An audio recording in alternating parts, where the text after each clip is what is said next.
This case takes place in the United States of America on the 1st of March 1995.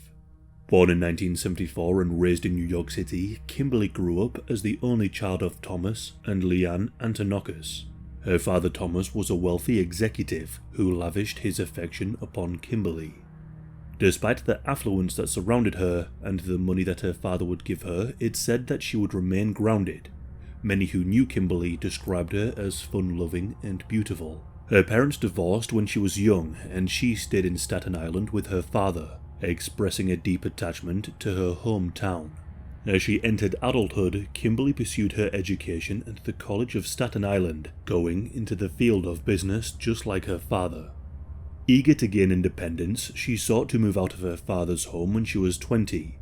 Her father helped with the move and helped her finance the property. Thomas was, however, rather worried about her safety, so Thomas took a number of precautions. He rented a parking spot right next to her new property so she wouldn't have to look for a parking spot when she got home late at night, or be parked so far away from her home that she risked being mugged. According to those who knew Kimberly, she and her father were incredibly close. They would message and call each other almost on a daily basis, and soon after moving out, Kimberly got herself a new job. By all accounts, she was enjoying her life. In 1995, Kimberly offered a room in her apartment to a female friend of hers named April, along with April's boyfriend. April was having some renovations done in her flat, and she needed to vacate the property until the work was completed. Upon hearing that her friend was in need, Kimberly contacted her and said that she and her boyfriend would be welcome to stay until the work would be completed. April's boyfriend was a 23-year-old man named Joshua Torres. This act of kindness would unwittingly set the stage for the tragic events that would follow. Kimberly's father Thomas would later say that it was her goodness that was her weakness. In the early morning of the 1st of March 1995, Kimberly had returned home after a night out dancing with a friend. She dropped her friend off at around 4 a.m. and then made her way home. The following morning, however, Kimberly never made it into work. Kimberly wasn't one to skip work. At the very least, she would have called and told them in advance of her absence. This prompted them to call Kimberly out of concern, but she never picked up her phone. Later on into the day, Thomas also tried to give his daughter a call to see how she was doing, but again in this instance, she never picked up her phone. After Kimberly didn't message him for some time, he messaged a friend of hers and asked if she had heard from Kimberly. The friend said they had not. Thomas then found out that she never showed up for work that morning and had not contacted them to tell them where she was. He then went over to Kimberly's home, only to discover that April had not seen her since she went out the night before. Thomas then went to the garage he had rented for Kimberly. He opened the door, only to find that the car wasn't there. Growing increasingly worried, he reported her missing to the police shortly after, realizing that something could be horribly wrong. He walked into the police station after 24 hours of not hearing anything from Kimberly, and explained to the officers that Kimberly would never just ignore all of those close to her and not show up for work. He was adamant that something had happened to her, and begged the police to work as soon as possible before it could be too late. Due to Thomas's persistence, the police did take some action. They put out an alert for Kimberly's car, but due to the fact that Kimberly had only been missing for a few hours, this was all that was done during that time, and the police didn't put it on high priority. After a day passed, Kimberly's car was located a few miles away from the rented garage. The car had been thoroughly cleaned and nobody was inside. Thomas initiated his own search efforts to locate his missing daughter, while Kimberly's mother travelled from a different state to join in on the search. Their collective worry intensified with each passing day without news of their daughter's whereabouts. Because Kimberly had shown kindness to April and Joshua, Joshua insisted on helping out on the search. He accompanied Thomas in the search efforts, handing out flyers and missing posters. He even drove Thomas around in his car, helping him look for Kimberly. The anxiety deepened when they found an earring inside the garage that Thomas had rented, and the earring was confirmed to be Kimberly's. The police began to look into who Kimberly had dated in the recent years. Killers tend to be those closest to the victim, so this is where the police focused. They found that Kimberly had dated a rather violent individual who went by the moniker Psycho. This Psycho was involved in organized crime and had a long history of violent crime. He was interviewed by the police, but there was no evidence to suggest that he was responsible for the murder of Kimberly. He wasn't ruled out as a suspect, but the police continued to look elsewhere. Days later, the fire department received a call. A man had noticed smoke coming from an abandoned building. Firefighters were sent to the scene, and once they extinguished the flames, they conducted a routine search of the property. This was when they made the horrific discovery that someone had indeed been inside the abandoned property. They found the charred remains of a person who had been tied to a pole in the basement.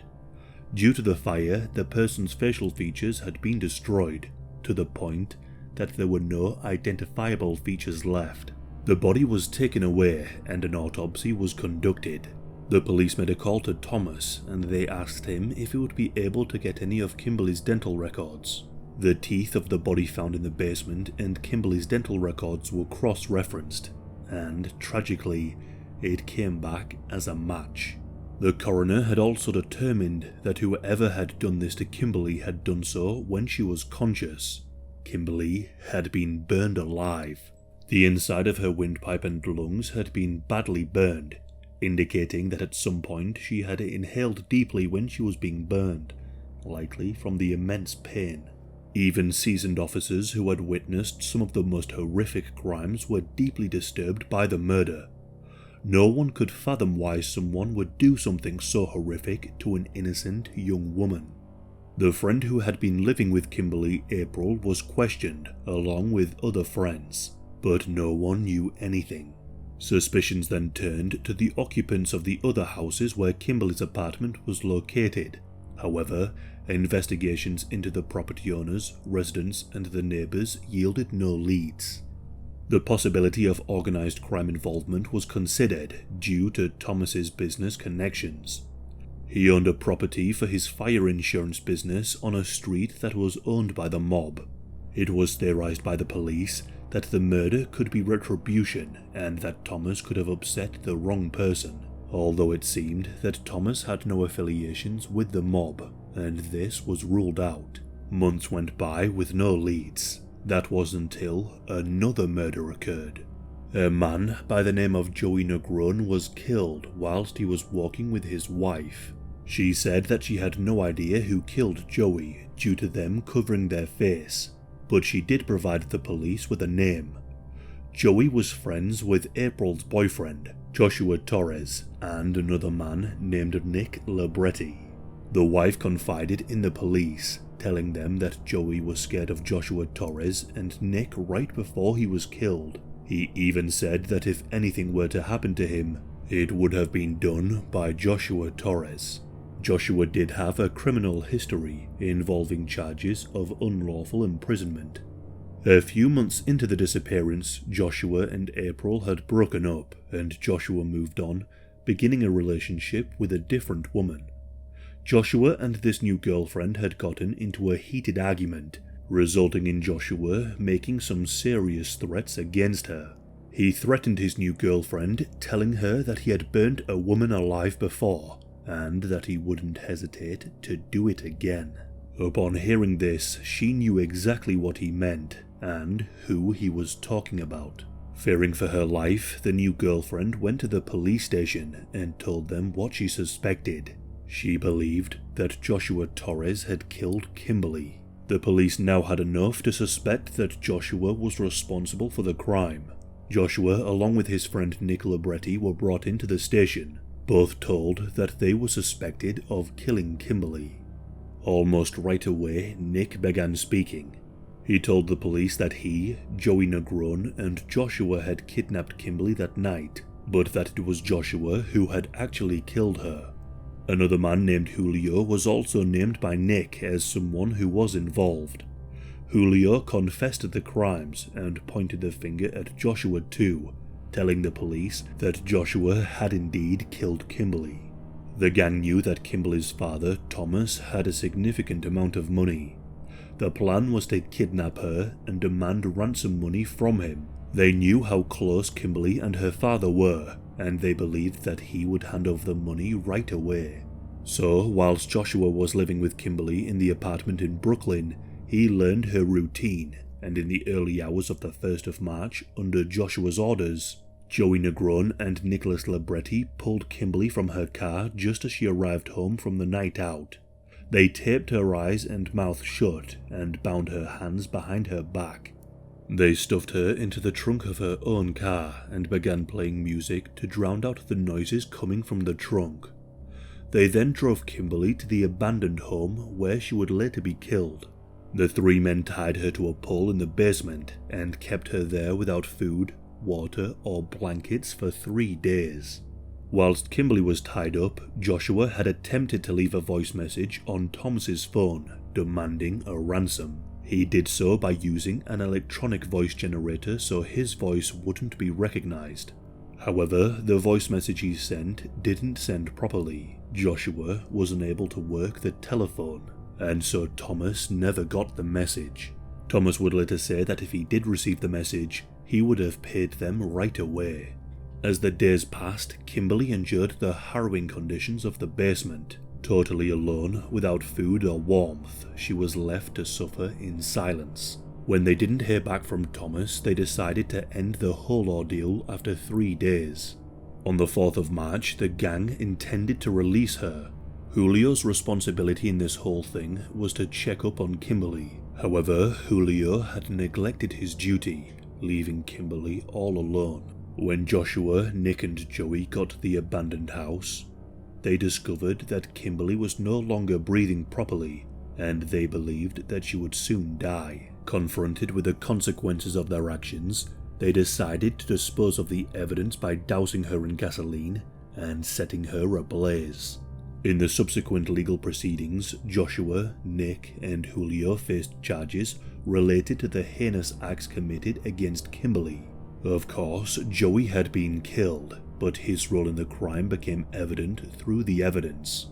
It is believed that Joey was thinking about speaking out against the gang, and so Joshua decided to kill him. The trial was held in November of 1996.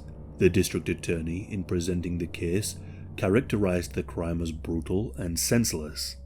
During the trial, Joshua insisted that he had been set up by the others who were involved in the case, and stated that he had not killed Kimberly and would never want to harm her. Joshua Torres and Nicholas Libretti were found guilty of second-degree murder and were both sentenced to 58 years in prison. Because Julio Negron was not involved in the actual kidnapping, he received a comparatively shorter sentence of just 2 to 6 years in prison. Before the sentencing, Joshua offered his condolences to Kimberly's family. He insisted that he hadn't killed Kimberly and referred to her as a precious jewel. As he spoke, Kimberly's mother placed her head on Thomas's shoulder and cried. According to the New York Times, it was the first time she had faced her daughter's killer since the funeral, which Joshua had actually attended. Joshua was also tried for the murder of Joey Negron, but he was found not guilty, and the circumstances surrounding his death remain unsolved. In 1999, Nick Libretti passed away, and Julio has since been released. The case of Kimberly is as tragic as it is gruesome. Being burned alive is one of the most horrific ways to be killed. Those who worked on the case said that if the killers were smarter and knew how to work a voice message system, Kimberly would still be alive.